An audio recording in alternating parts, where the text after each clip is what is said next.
Hello guys, it's Ryan Ho back with another video. Today we have the iCan Pro Signature. It's a lot of words, honestly, but this thing is really good. Like, I like this so much that I think I might buy it.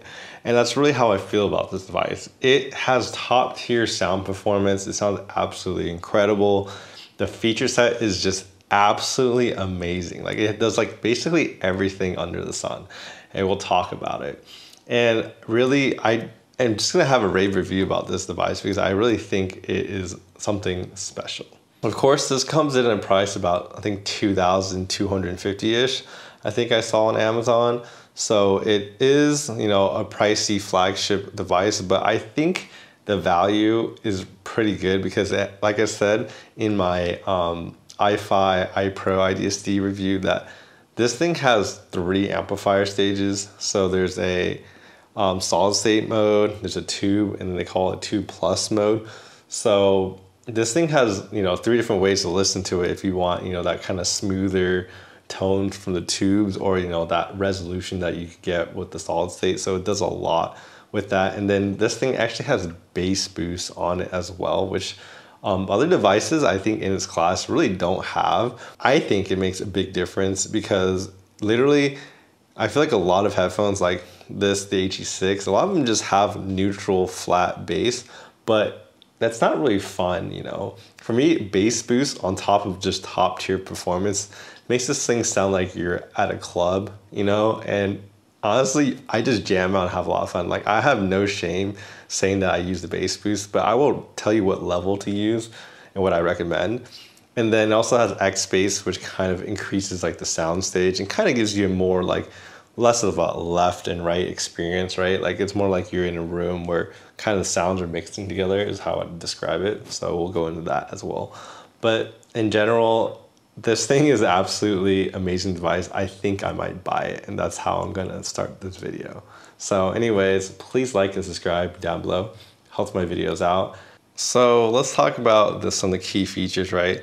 This thing puts out 14 watts of power, which is like absolutely insane. Like, I barely turn this thing past like 9 o'clock, like with the AG6 on low gain. Like, this thing is just more than enough power to power any headphone. Like, you don't have to worry about that. This is a Class A amplifier, so it delivers all that juicy power when you need it. So when it comes to like dynamics and the bass, it really does deliver compared to other devices. Like, this is like top tier like bass performance in my opinion, and it really shows with this device. And then I'm talking about that with the bass boost off. With the bass boost on, obviously you get more quantity of bass, and that in itself is something that I think is very desirable, at least for me. And it's one of the reasons why I think this device stands out compared to its competitors, because that bass boost is really that juicy bass. And as always, I want to thank iFi for sending this out for review. I review a lot of iFi products. I always like, you know, the way they sound, the sound stage that they present. That's something I really like. But really, I enjoyed testing this so much. This is like my favorite thing. I feel like I entered a new plateau of like sound that I've never heard with this device. So I want to thank iFi for loaning this to me to review. All right, let's take a close-up of this device. So over here we have the input modes that you want. So you have different ones, but obviously if you're going to buy a balanced amplifier, you should use it in balance mode. So that's the mode I have it in. So we have the bass levels over here. So you have off, 10 hertz, 20 hertz, and 40 hertz. So I'm not sure why it's called 10 hertz, but basically in the manual, if you multiply it by 4, it increases anything at 40 hertz and lower. And then 20 hertz is 80 hertz and lower, and 40 is at 160 hertz and lower. So in my experience, the 10 hertz makes this very small difference. I think a lot of people will be like, okay, yeah, it's a small difference. But the 20 hertz makes like a big difference in my opinion. And I think that's the mode that most people will probably like it at 20 hertz, because I think it really brings out like the sub bass and the bass out a lot. And I found that mode the most enjoyable without going overboard. I mean, some modes, I think some people will just like the 10 and they think the 20 hertz is overboard already. But I personally think the 20 hertz is the mode that I recommend a lot of people use. Now the 40 hertz is a just like extreme bass mode. Like, you'll definitely hear it, and I mean, I think audiophiles would probably call it muddy, but you know what? I still enjoyed that mode. 40 hertz is just, you want it thumping, it's giving you the thump, okay? Like you want that bass, it's there. But like I said, I'm gonna recommend that most people, including myself, will probably be using 20 hertz. But 40 hertz, you know, if you want bass, you got bass. All right, so down here we have the different modes that you could plug in, right? Or not plug in, but the 3 different outputs of the amplifier. So right here is the solid state mode, which is the mode that sounds most transparent, most detail. That's what most people want, and I think that's what most people would use. So I would recommend using solid state if you want that. Then moving over here in the middle mode, it's just the tube mode. The tube mode sounds pretty, honestly, the resolution is really good. It's definitely not as good as the solid state, but it gets close. And then on the very right, it just doubles down on the tube mode, so the tube plus, and it sounds very, you know, warm and dark because of, you know, the tube. So that mode definitely doesn't have the resolving capabilities close to the solid state, but you know, it's there for enjoyment. If you want kind of the mixture of both of them, you would go to just the normal tube mode because that resolution is actually very, very good. Now, we have the plug. So this is the XLR. So that's where you plug in your headphones for balance. And then we have the Pentacon 4.4, my favorite. You know, I think this plug is a little too fat. I like the small balance plugs, and I hope most amplifiers will have that going forward. And I'm glad that iFi does. That's one thing that I like about amplifiers, is just having these tube as an option is always nice. And then over here we have the gain. Now the gain is kind of, I think it's a joke in the sense of that, like, basically this thing puts out 14 watts of power. So I literally never have any reason to go above the lowest gain. Like my HE6, which is the hardest to drive headphone, I get it to like 9 o'clock, 10 o'clock at most, like right here. And this is the hardest to drive headphone. And I get it to here on low gain. So I don't know who would ever go into the other modes unless like you just like to listen to your music unbearably loud and probably gonna lose your hearing, but you know. So for me, this amplifier puts out just a tremendous amount of power, and you don't have to worry about that at all. So now we have the 3D X Space mode. So this mode, we have different, I guess, degrees. So we have 30, 60/30, and 90/60 plus. So basically, they actually has 2 different modes that's worth talking about as well. One is in speakers, it has a different output versus for headphones, it does something different. So I only listen to the headphone one, and essentially for the headphones, it kind of puts your speakers at like different distances, right? So 30 is like 30 degrees, 60 degrees, and 90 degrees basically. So kind of like how far your speakers sound and how kind of around it sounds for you basically. So I basically just turned it up all the way when I was testing it because I just wanted to like get a feel of like it at like its highest setting. And honestly, it sounds like the music surrounds you a lot, and you know, it's like a sphere. Instead of just sounding here, it's like a sphere around you. And it also kind of makes the music sound more engaging. It sounds like a lot of sounds are coming at you because it just feels a lot more, I don't want to say overwhelming, but like you just feel like you're more inside of it, right? And it feels a lot more, I guess, engaging in that sense. The last thing we talked about, like I said, is the volume dial. It's a nice, smooth volume dial. And it doesn't have that cool electronic function that the iFi signature had for the IDSD that I reviewed before, but it's a very nice knob. And then of course, the rest of the design, we can go, it has little slots because, you know, it gets really hot because it's a Class A amplifier that puts out a ton of power. And in the back, we just have the standard XLRs that you want to plug into, RCAs, and then you have unbalanced, and then you have all the other stuff where, you know, plug in your power and whatnot. So the question is, how does the iCan sound, right? So in my opinion, the iCan is kind of like top tier performance.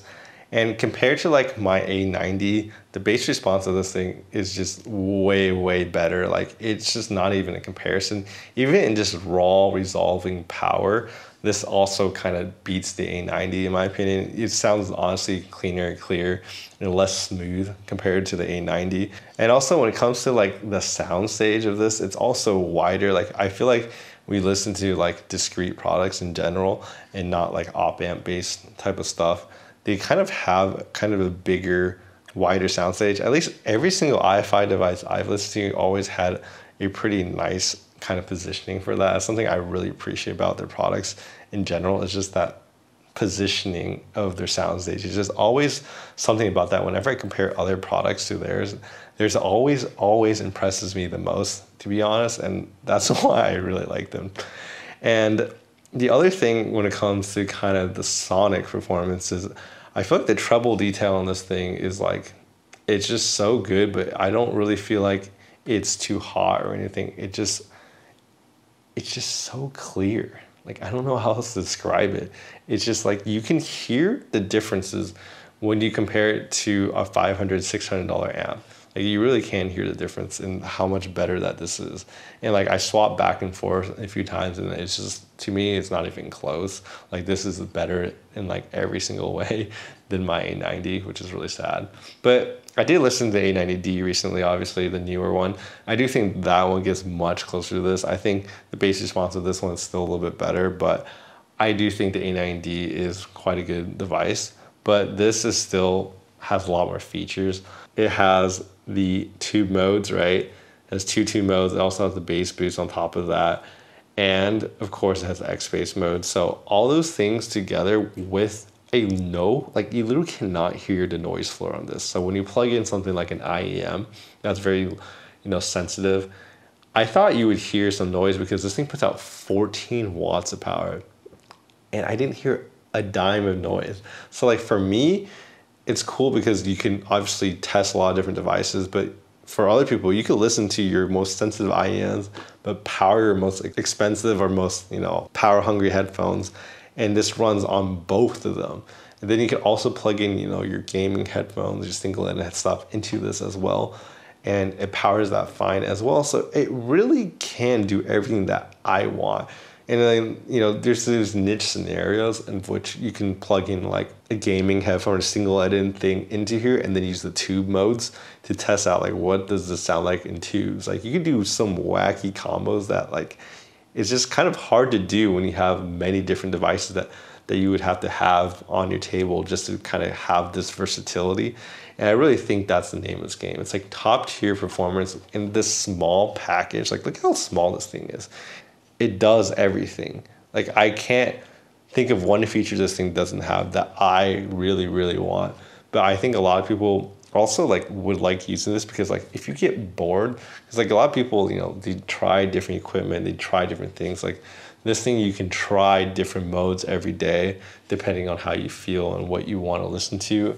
It's just like, I feel like for people who like to tweak and kind of tamper with their music and kind of just have fun and get bored of just like, one mode all the time, I think this is a good device for those people because you can just constantly kind of adjust to your taste every single day. So really, my conclusion is that, yeah, this is just a versatile, small little box that fits everything and does everything. And I want to buy it. That's literally it. Like, that's the honest opinion. Like, it does everything. I've said this like 100 times, but that's how I really feel about it. And, honestly, I think I've had this for a little bit too long. I think I've had this for like 2 months already to like listen to, and I loved it every single day. And that's probably why I haven't, sent this back yet, and I probably need to send it back soon. But this is probably the most honestly great review I've ever given to any product. Like, it's my favorite. Like, I feel like I can't go back. Like, once you hear this, I can't really go back to my amplifier. Like, I need to upgrade is how I feel. Like, I need to upgrade because it sounds that good. And that's really my honest opinion. Anyways, if you guys enjoy me gushing about a product, which I don't normally do that often, then please like and subscribe down below because it really helps my videos out. If you want to check out more of my videos, as I do a lot of audio reviews, but I also have tech reviews as well, so you guys don't want to miss out on that. So please like and subscribe for that. Anyways, I will see you guys next time. Bye-bye.